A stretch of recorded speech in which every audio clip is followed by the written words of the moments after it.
আসসালামু আলাইকুম প্রিয় শিক্ষার্থী, সবাই কেমন আছো? আমি ইনশাআল্লাহ ভালো আছি। সবাই শোনো, এবার আমি তোমাদেরকে ফেরদৌসী বেগম অনলাইন ক্লাস থেকে, ইসলামী উচ্চ বিদ্যালয় অনলাইন ক্লাস থেকে পঞ্চম শ্রেণী বাউবি বই থেকে সপ্তম অধ্যায় মানবাধিকার ওই দিন পড়াইছিলাম। এখন আজকে আমি তোমাদেরকে অটিস্টিক শিশুর অধিকার সম্পর্কে তোমাদেরকে ধারণা দিব। এবার তোমরা মনোযোগ সহকারে পড়াগুলো শুনবে। দেখো, অটিস্টিক শিশুর অধিকার। এবার দেখো, অটিস্টিক শিশুর কি কি অধিকারগুলো আমরা কিভাবে তাদেরকে পূরণ করতে পারি। প্রতিটি শিশুই একে অপরের আলাদা। কেউ চঞ্চল, কেউ শান্ত, কেউ ভিড়ে থাকতে ভালোবাসে, কেউ একা থাকতে ভালোবাসে। তবে আমাদের সবাই নিজের মতো থাকার অধিকার আছে।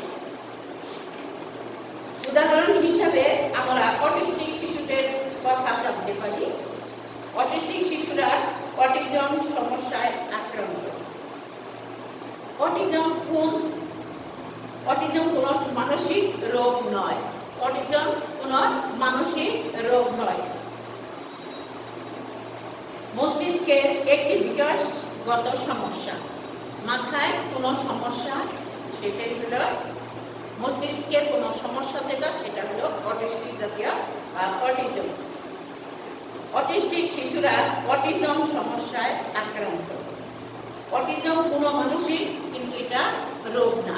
এটা কিন্তু মস্তিষ্কের একটা বিকাশগত সমস্যা। অন্যের শিশুদের দলে কাজ করতে সুবিধা হয়। অন্যের স্পর্শেও তারা আটকে ওঠে। তাদের ভাষার ব্যবহারও ভিন্ন। তারা একই কাজ একটানা করতে থাকে। তাদের বিশেষ যত্ন নিলে তারাও সমানভাবে বিকশিত হতে পারে।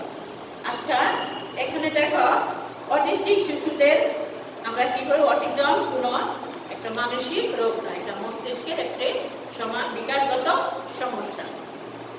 এ ধরনের শিশুদের দলে কাজ করতে অসুবিধাই বেশি হয়। অন্যের স্পর্শ পাইলে তারা কি করে? হঠাৎ করে তারা আটকে পড়ে, মানে চমকে ওঠে। এগুলো হলো তাদের স্বভাব। এবার দেখো, বিশেষ যত্ন নিলে শিশুরাও কি করে? বিশেষ যত্ন নিলে একটা অটিজম শিশুরা ভালোর দিকে কাজ করতে পারে। বিশেষ যত্ন নিলে তারাও সমানভাবে বিকশিত হওয়ার সুযোগ পায়। তাদের স্বভাবগুলো আমি তোমাদের সামনে তুলে ধরছি। স্বভাব দেখো কেমন তাদের। অটিস্টিক শিশু শারীরিকভাবে সম্পূর্ণ সুস্থ। যারা অটিস্টিক তারা শরীরের কোনো অঙ্গ প্রত্যঙ্গ কোনো বিকলাঙ্গ নাই, কিন্তু তারা শুধু তাদের একটু সমস্যা, সেটা হলো মস্তিষ্কের কোনো সমস্যা, হয়তো কথা বলতে পারে না। কোনো অটিস্টিক শিশু অন্য শিশুদের মতোই লেখাপড়া করতে চায়। আবার কোনো শিশুরা আছে, তারা সব শিশুদের মতো, ভালো শিশুদের মতো তারা লেখাপড়া করতে চায়, খেলতে চায়, এই ইত্যাদি। সকল কাজ বা বিষয় একই নিয়মে করতে চায়। সব কাজগুলো তারা একইভাবে করতে চায়। একই কাজ কিন্তু এক এক রকম করতে পারে, কিন্তু তারা চায় কি সব কাজগুলো একইভাবে করতে চায়। দৈনিক কাজের রুটিন বদল হলে খুবই উত্তেজিত হয়। তাদের একই দিন এক একটা কাজ দিলে, যেমন আজকে একটা কাজ দিল বাগানে ফুলগুলো দেখতে হবে, আজকে তুমি কয়টা ফুল ফুটেছে তুমি দেখো। কিন্তু শিশু করে কালকে কিন্তু ওই কাজটাই যাও, সে করতে থাকবে, কিন্তু অন্য কোনো কাজ দিলে সে উত্তেজিত হয়ে উঠবে। কোনো একটি বিশেষ জিনিসের প্রতি প্রবল আকর্ষণ থাকে। যে কোনো একটা জিনিস, যেমন একটা খেলনার জিনিস, খেলনা আছে একটা, গণনা করে যে যন্ত্রটা, হয়তো ওইটা নিয়ে ক্যালকুলেটর আছে, ওইটা নিয়েই সে সারাক্ষণ থাকতে চায়। যদি কোনো একটা বিশেষ একটি জিনিস দেওয়া হয়, তাহলে সে চায় না। সেটি সবসময় ওই হাতের কাছে রাখতে চায়। একটা জিনিস খেলনা দিলে সেটা সে সবসময় কাছে রেখে দিল, কোনো জায়গায় রাখতে চায় না। আবার দেখো তারা আলো, শব্দ, গতি, স্পর্শ, গ্রাম বা স্বাদের ক্ষেত্রে অতি সংবেদনশীল থাকে। যেমন সংবেদনশীল ত্বকের কারণে কোনো বিশেষ ধরনের কাপড় পরতে চায় না। তারা অন্য কোনো বিশেষ ভালো বা কোনো কিছু একটু ভালো মতো কাপড় পরাবে কিন্তু তারা চায় না। তারা চায় শুধু যারা যে কাপড় পরে থাকে সেই কাপড়টাই সারাক্ষণ পরে থাকবে, এটাই তারা চায়। তারা হয়তো কোনো খেলনা দিয়ে না খেলে বরং শক্ত করে ঘরে বসে থাকে।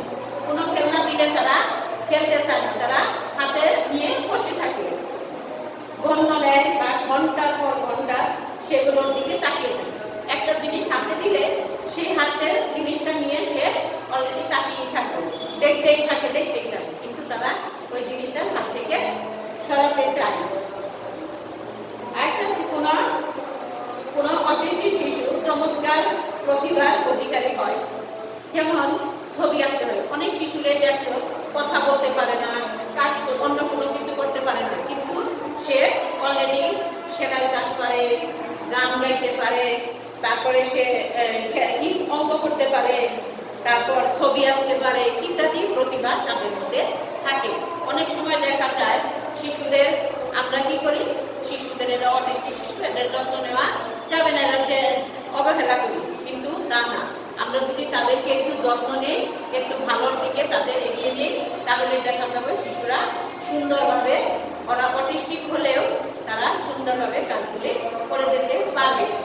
আরেকটা হলো শিশুরা যে অবহেলার কাজ করলে তাদেরকে আমরা কি করব, তাদেরকে আমরা এগিয়ে সামনের দিকে নিয়ে আনবো, তাদেরকে অবহেলা করব না। এবং তাদের আমরা কি করবো, তাদের খেলা, তারপরে তারা যেদিকে আর্ট করতে পারে বা অঙ্ক করতে পারে বা গান গাইতে পারে, এগুলি তাদের দিকে আরো বিশেষ সুবিধাগুলো তাদেরকে আমরা দিব।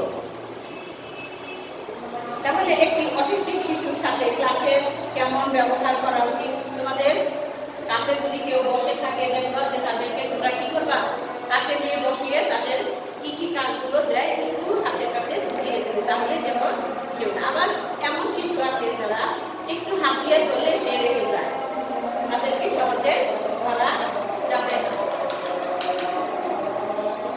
ধরা যাবে না। দেখো আমি অটিস্টিক শিশুর মানবাধিকার লঙ্ঘন কিভাবে হয়, কিভাবে আমি তোমাদেরকে বলাবো। তখন তোমাদের তাহলে অটিস্টিক শিশুর সাথে ক্লাসে কেমন ব্যবহার করা উচিত সেগুলি আমরা জেনে নিলাম। এবং তাদের সাথে সবসময় তোমরা কি করবে, মিলেমিশে থাকার চেষ্টা করবে। অটিস্টিক শিশুর মানবাধিকার লঙ্ঘন, কিভাবে তারা এই অধিকারগুলো লঙ্ঘন করছে বা পাচ্ছে, দেখো কি